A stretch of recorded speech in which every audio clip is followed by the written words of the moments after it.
미 해군 군수지원함 윌리시라호가 유지보수 작업을 마치고 출항했습니다. 이는 한국조선소에서 미국 해군의 함정이 유지보수 및 정비를 받고 떠나는 첫 사례로 양측 모두 이번 협업이 성공적이었다고 평가했습니다.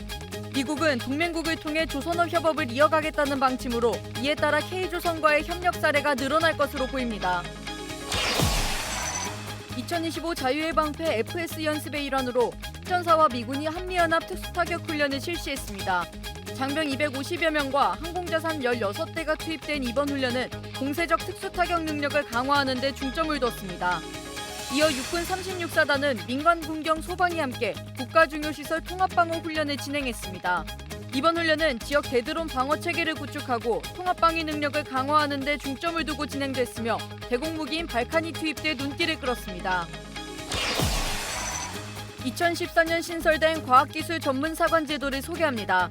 해당 제도는 과학기술 강군을 선도하는 국방과학기술 인력과 경제혁신을 위해 이공계 인재들이 국방과학기술 분야에서 연구개발에 참여할 수 있도록 지원하는 프로그램입니다.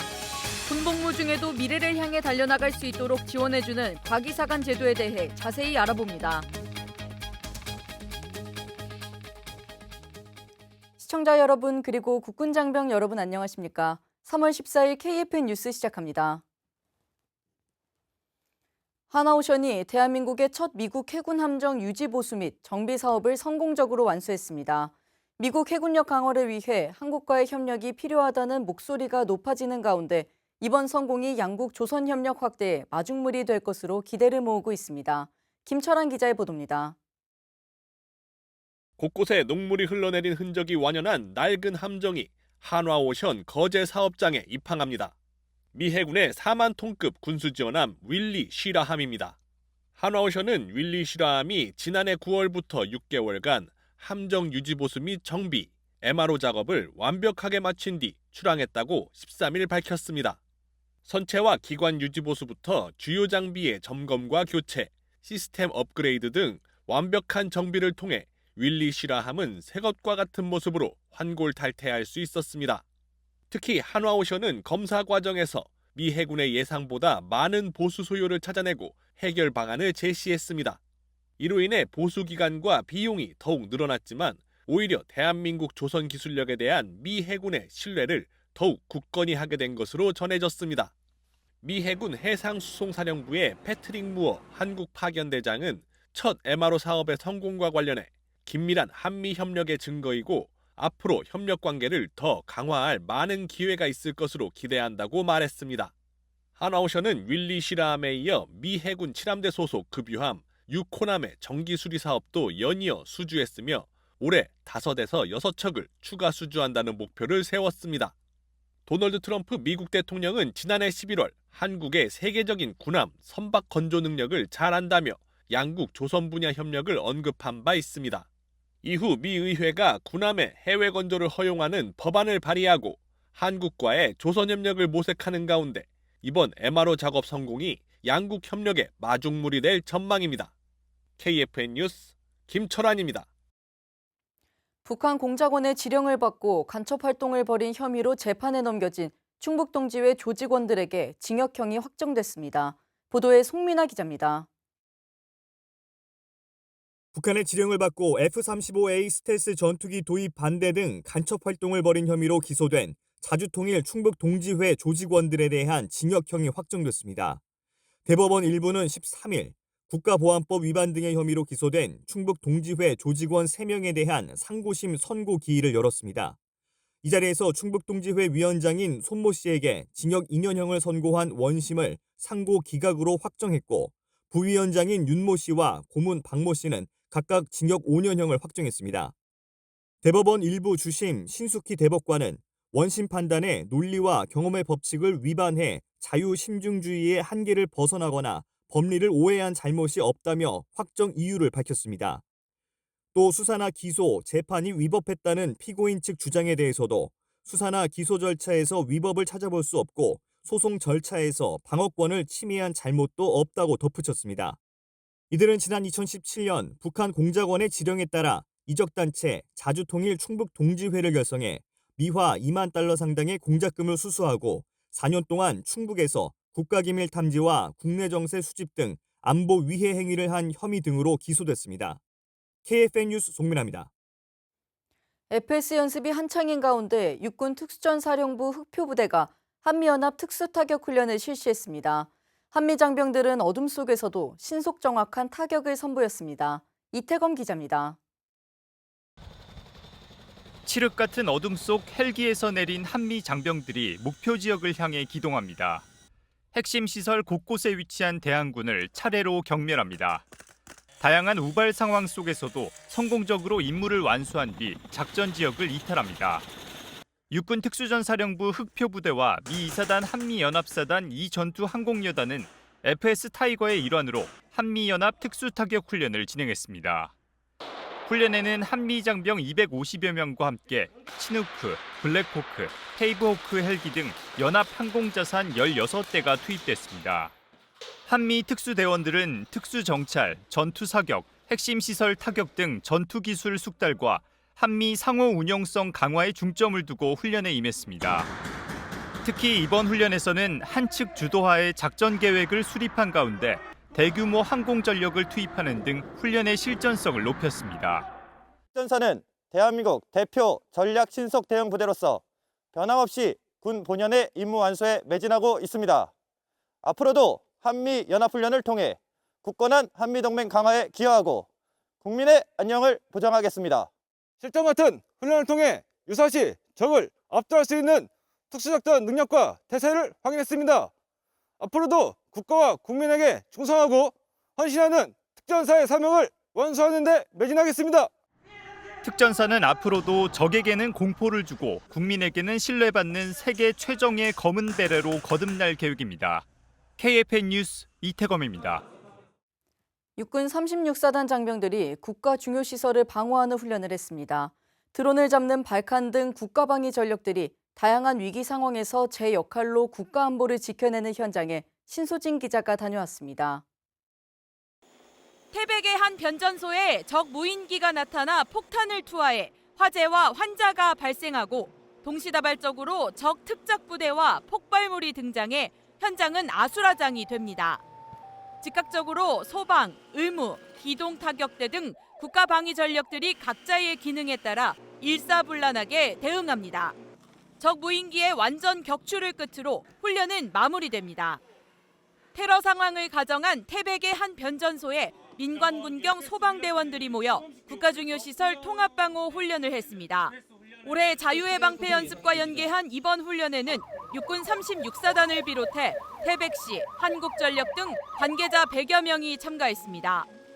이번 훈련은 최근 타국의 전쟁 교훈과 시대 변화를 반영해 지역 대드론 방어 체계를 구축하고 통합 방위 능력을 강화하는 데 중점을 뒀습니다. 국가 중요 시설에 대한 대드론 체계를 도입 예정에 있고 실질적으로 자주 무인기에 대한 대응을 체계를 확립하기 위해서 이번 훈련을 진행을 했습니다. 이번 훈련에는 대공무기인 자주 발칸이 투입됐는데 통합방어 훈련에 발칸이 등장한 건 이번이 처음입니다. 원래 목적은 북한 공군기를 격추하기 위한 그런 임무인데 자폭 무인기도 공군기 못지않게 지금 많은 그 폭약을 가지고 이렇게 자폭을 하다 보니까 이것만큼은 반드시 격출시켜야겠다. 그런 의지를 가지고 장병들은 현장에서 실전 감각을 익힌 것이 도움이 됐다고 평가했습니다. 평소 대공 추적술 훈련에 있어 표적지를 작게 만들어 훈련하고 있었는데 이번 실제 훈련에 참가함에 있어 무인기가 저희 생각보다 크다는 것을 인지하고 대공 방어에 있어 조금 더 자신감을 갖게 되었던 것 같습니다. 부대는 최근 다양하고 복잡해진 적 도발 양상에 따라 앞으로도 다국면의 상황을 가정한 훈련을 계획해 나간다는 방침입니다. 민관군경 소방이 힘을 합쳐 우리 변전소와 국민을 지켜냈습니다. KFN 뉴스 신소진입니다.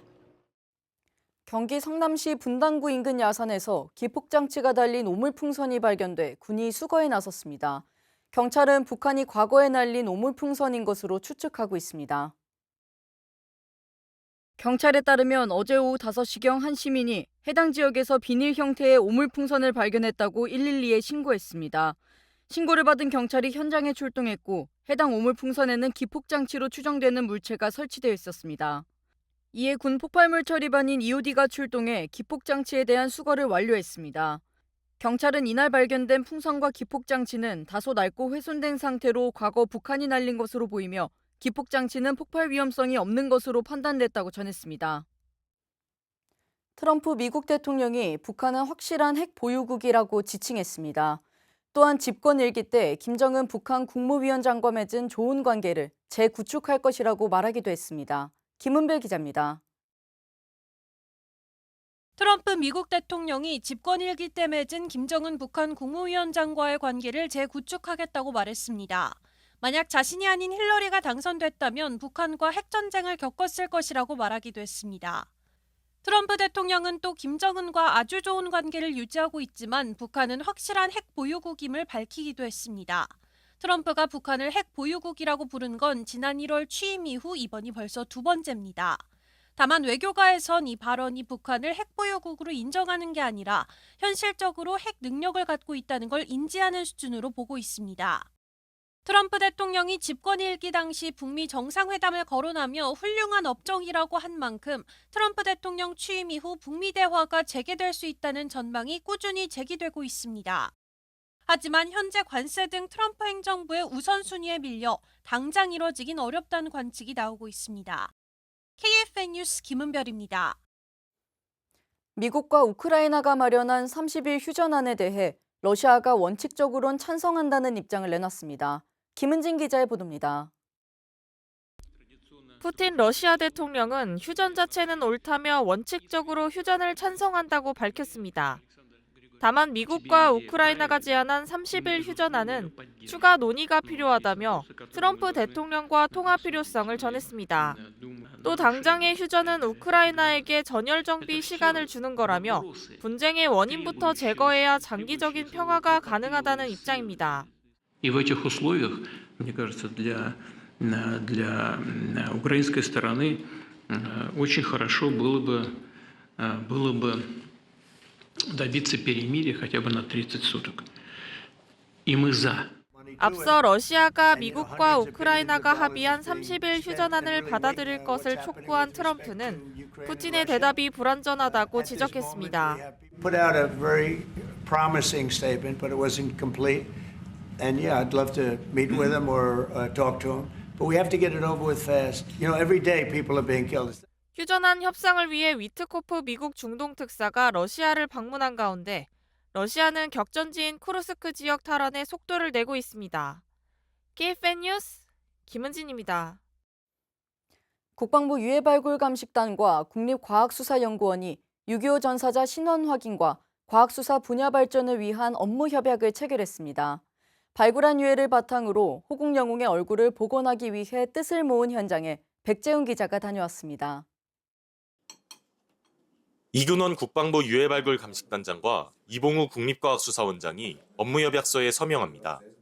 이번 업무협약은 6.25 전사자 신원 확인과 공동연구를 비롯한 양기관의 지속적인 협력을 위해 진행됐습니다. 이 중 최우선 협력 과제는 호국 영웅의 유해에 대한 얼굴 복원 사업. 얼굴 복원은 호국 영웅을 기억하는 또 하나의 방법입니다. 3D 기술로 당시의 전투복과 전투모를 복원하고 이후에 삼전용사의 얼굴부터 어깨 부위까지의 복원을 진행해 향후 흉상 제작에 활용할 예정입니다. 3D 얼굴 복원 기술이 6.25 전사자 유해에 적용되는 것은 이번이 처음입니다. 그동안 얼굴을 알지 못했던 유가족분들에게 얼굴을 알려드릴 수 있는 큰 의미를 담을 수 있겠습니다. 얼굴 복원은 발굴한 얼굴뼈에 대한 CT 촬영을 시작으로 데이터 변환과 손상 부분 복원, 얼굴 근육과 피부 두께 표식 부착, 눈, 코, 입 등의 복원 절차로 진행됩니다. 이를 기반으로 당시 나이도 추정할 수 있으며 복원한 얼굴로 영정을 제작해 유가족에게 전달하는 뜻깊은 행사도 진행될 전망입니다. 5구의 유해에 대한 머리뼈들을 스캔을 진행을 했고 MOU 체결로서 이번에 얼굴 복원 진행하는 프로젝트들도 조금 더 탄력을 받아서 보다 더 잘 진행될 수 있지 않을까 기대하고 있습니다. 조국을 위해 헌신한 호국 영웅의 젊은 날을 복원하는 양 기관의 뜻깊은 사업. 최초 대상자로 선정된 호국 영웅의 얼굴 복원은 5월을 목표로 이어지고 있습니다. KFN 뉴스 백재용입니다. 우리 군은 과학기술 강군을 선도하는 국방과학기술 인력과 경제 혁신을 위해 2014년부터 과학기술 전문사관 제도를 운용 중입니다. 관련 제도를 김효진 기자가 전합니다. My focus is on building the most powerful military of the future. As a first step, I'm asking Congress to fund a state-of-the-art Golden Dome missile defense shield to protect our homeland. 3월 4일 트럼프 미 대통령이 상하원 합동회의에서 언급한 골든돔. 그리고 올해 1월 개발이 본격화된 장사정포 요격체계 LAMD. 다른 돔이지만 출발은 같습니다. 이스라엘 아이언돔에서 영감을 받았기 때문입니다. 강철 지붕으로 불리는 이스라엘의 단거리 미사일 방공망 아이언돔은 단거리 로켓 요격 방어망 중 세계 최고로 평가받습니다. 지난해 10월 이란이 이스라엘에 발사한 180발의 미사일 공격을 마치 불꽃놀이처럼 요격한 장면은 아직까지도 SNS에서 회자될 정도로 유명합니다. 위력이 엄청난 무기체계인 만큼 엄청난 내공을 가진 무기개발자와 연구진의 작품일 것 같지만 그렇지 않습니다. 고등학교를 졸업한 뒤 탈피오트라는 부대에 입대한 사관 후보생의 아이디어에서 시작해서입니다. 히브리어로 최고 중에 최고라는 의미인 탈피오트는 엘리트 고등학생을 3년간 히브리대에서 방산교육시켜 학사학위 취득과 동시에 중위로 임관시키는 제도입니다. 의무복무 기간은 6년으로 2년은 야전부대에서 이후 4년은 군 연구소나 방산업체에 소속돼 신무기 연구 개발에 참여합니다. 역대 이스라엘의 총리 대부분과 주요 기업의 CEO, 벤처기업가 80%가 탈피오트 출신입니다. 우리 군에도 이 같은 제도가 있습니다. 바로 2014년 신설된 과학기술 전문 사관 제도입니다. 이공계 우수인재를 선발해 교육, 군복무, 취창업 연계를 통해 경력이나 학업 단절 없이 국방과학기술 발전을 선도할 전문 인력으로 양성하는 제도입니다. 매년 50명을 선발하고 있으며 서류와 면접을 통해 선발된 학생들은 국방과학기술교육과 전문사관 교육을 통해 ADD에서 진행 중인 연구개발에 참여합니다. 대한민국 최고의 연구기관에서 일하다 보니 첨단 분야의 SCI 논문 등재나 특허 출원 건수가 과기연합대학원 대비 월등합니다. 전역 후 카네기 멜런이나 스탠퍼드는 물론 MIT에 가는 경우도 많습니다. 만족도가 높은 건 당연한 일입니다. 대학 선배가 처음에 소개를 해줘가지고 알게 됐는데 되게 흥미로운 제도더라고요. 박사님들이 전부 다 대단하신 분들이 많으시고요. 배울 점이 많고요. 연구라던가 그런 지원과 장비들이 잘 갖춰져 있기 때문에 환경적 요건 그리고 인적 요건이 잘 갖추어져 있어서 아주 만족스럽게 복무하고 있습니다. 세계적인 수준의 무기체계와 기술력을 갖춘 K무기 개발에 일조하고 싶다는 꿈이 자연스럽게 커집니다. 방위 산업에 대해서 제가 처음 경험하게 됐는데 여기에도 좀 많은 매력을 느껴가지고 여기서의 연구 경험이 저기 너무 뜻깊더라고요. 다시 국방과학 연구소에 들어오는 것을 현재 목표로 삼고 있습니다. 핵심 군사기술은 돈으로 살 수 없습니다. 강한 군대가 되기 위해 다른 나라에서 보유하고 있지 않은 특화된 군사기술을 만드는 인력 양성이 중요한 이유입니다.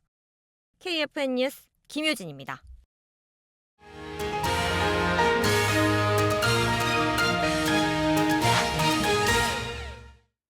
가장 널리 쓰이고 있는 포탄인 155mm 포탄은 긴 역사와 함께 현재에도 많이 쓰고 있는 포탄 중 하나인데요. 현대전의 핵심 포탄으로 주목받으며 꾸준하게 진화하고 있다고 합니다. 155mm 포탄의 진화를 자세한 뉴스바바에서 전해드리겠습니다. 최근 몇 년간 가장 이슈가 된 포탄하면 155mm 포탄이죠. 현대전의 핵심 포탄으로 주목받는 이유는 꾸준한 진화에 있습니다. 155mm 포탄은 자주포, 곡사포 등 대구경 포병 전력에서 가장 널리 사용되는 포탄입니다. 155mm 포탄이 포병의 표준이 된 이유는 무엇일까요? 155mm보다 작은 105mm는 위력이 약하고 더 큰 175mm와 200mm 포탄은 장전과 운반이 힘들다는 단점이 있습니다. 때문에 155mm 포탄은 사거리, 위력, 운용성이 최적의 균형을 이루는 표준 포탄으로 자리 잡았습니다. 나토 역시 155mm 포탄을 포병의 표준 탄약으로 채택하면서 전 세계적으로 널리 보급됐습니다. 1970년대 중반까지도 18km를 넘지 못했는데요. 전장의 변화 그리고 과학기술의 발전과 함께 155mm 포탄의 사거리와 정확도를 높이기 위한 다양한 기술 개발이 이루어졌습니다. 155mm 포탄의 사거리를 늘리는 가장 기본적인 방법은 항력을 줄이는 건데요. 포탄이 발사된 후 공기 저항은 포탄의 속도를 감소시키고 사거리를 단축시키는 주요 원인입니다. 이를 해결하기 위해 개발된 것이 바로 항력 감소탄입니다. 이 탄은 포탄 후방에서 소량의 가스를 분사해 항력을 감소시키는 방식으로 작동하는데요. 추가적인 추진체 없이도 사거리를 20에서 30% 연장할 수 있어 비용 대비 효율적인 사거리 연장 기술로 평가받고 있습니다. 이 기술 덕분에 155mm 포탄의 사거리는 30에서 40km까지 연장됐습니다. 155mm 포탄의 사거리를 늘리는 또 다른 방법, 포탄 내부에 추가적인 추진력을 더하는 기술도 있는데요.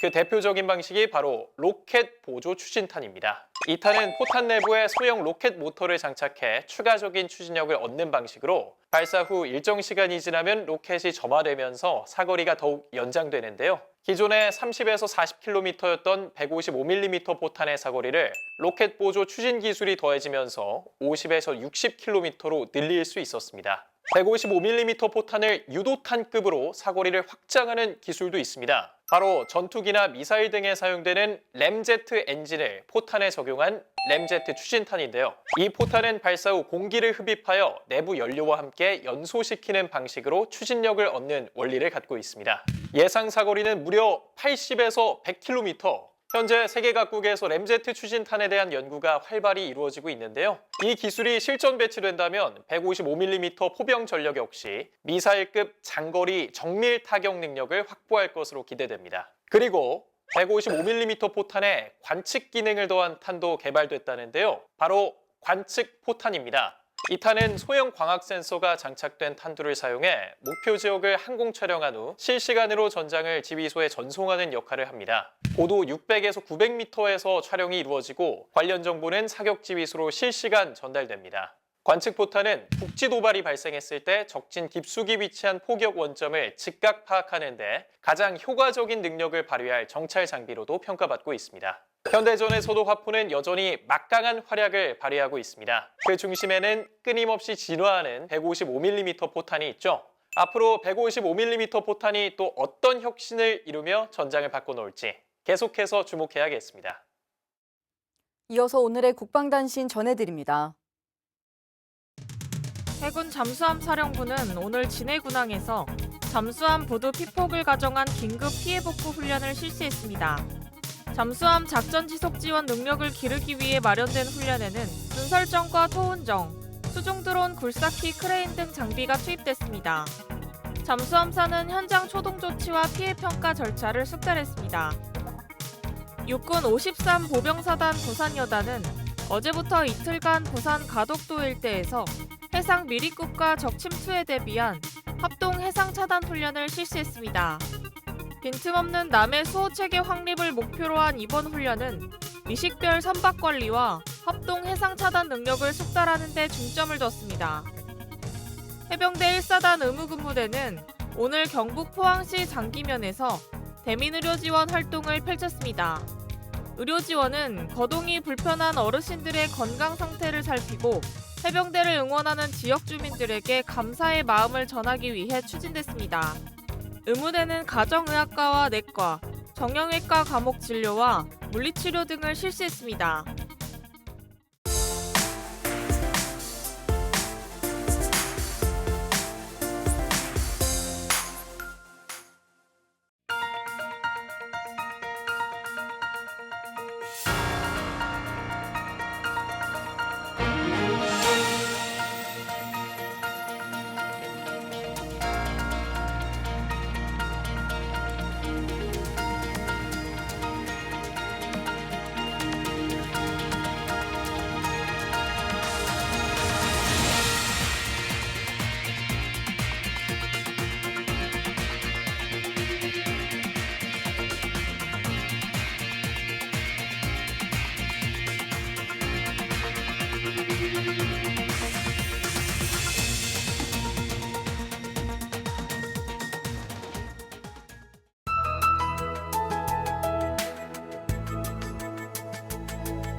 (3월 14일) 기상정보입니다. 오늘은 다행히 깨끗한 동풍이 불면서 어제 유입된 황사는 밤사이 모두 해소가 돼 지금은 전국적으로 양호한 대기질을 회복했습니다. 다만 오늘 낮까지는 잔류하는 황사가 충청과 호남 일부 내륙에 일시적으로 영향을 미칠 수 있겠습니다. 자세한 날씨 알아보겠습니다. 주말을 하루 앞둔 오늘 하늘을 가리던 먼지가 모두 거쳐 전국 하늘이 맑게 겠습니다. 다만 남해상으로는 높은 구름이 많을 것으로 예상됩니다. 주말인 내일은 전국 대체로 높은 구름이 많을 것으로 예상됩니다. 또한 남해안과 제주도를 중심으로는 비가 내리겠습니다. 내일 아침 최저 기온은 서울 6도, 청주 1도가 예상되며 한낮 최고 기온은 서울 16도, 부산이 11도 등 대체로 오늘보다는 다소 낮은 기온 보이겠습니다. 작전 기상입니다. 남해상 파고로 인해 늦은 오후부터 해상 작전에 영향이 있겠습니다. 주간 기상 전망입니다. 일요일인 16일부터 기압골의 영향으로 전국에 비가 내리겠습니다. 한반도 서부 지역으로는 월요일 오전까지, 동부 지역으로는 일중 지속되며 서부 지역보다는 동부 지역으로 강한 비가 내릴 것으로 예상됩니다. 이후 18일인 화요일 다시 한 차례 비와 눈이 내린 후 맑게 갠 날씨가 예상됩니다. 비와 더불어 기온도 떨어질 것으로 예상되니 급격한 기온 변화에 유의하시기 바랍니다. 이상 공군기상단 제공 기상정보였습니다. 이것으로 KFN 뉴스를 마칩니다. 시청해주신 여러분 고맙습니다.